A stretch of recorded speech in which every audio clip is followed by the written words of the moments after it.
I had a call with a good friend this morning and we were talking about the topic of the future.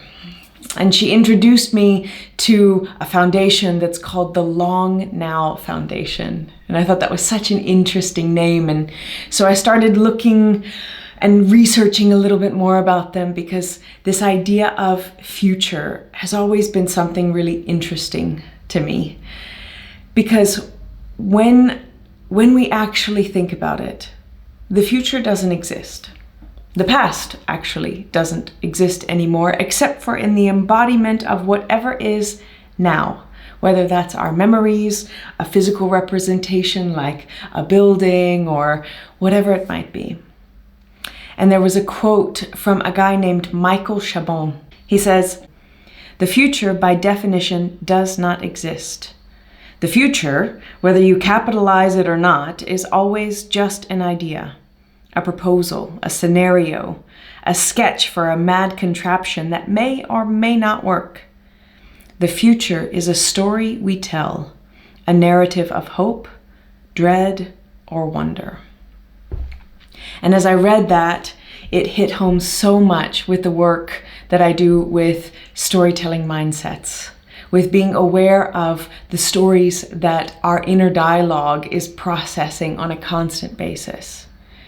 And the clarity moment for me was to recognize that depending on what that perspective is of our inner storyteller, if we have an outlook of wonder on the future, then there's this idea of what can we create and what can we make.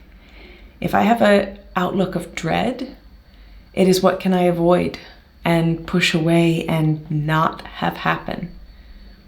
So it's interesting to start looking at how our inner storyteller, the way that our mindset is formed, is that thing that is actively shaping the future in this present moment.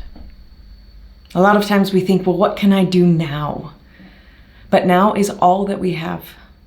And you can make it metaphorical or philosophical, but at no point in time can we influence something outside of this moment.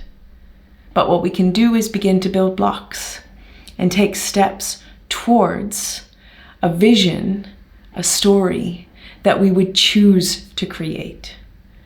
So instead of being the victim to our future, instead we are actively stepping into a creator role. We're actively beginning to take on the authorship of our own lives. So right now, where in this moment, in this long now, can you start to become the author of your story intentionally, consciously, and hopefully, playfully, and with some lightness?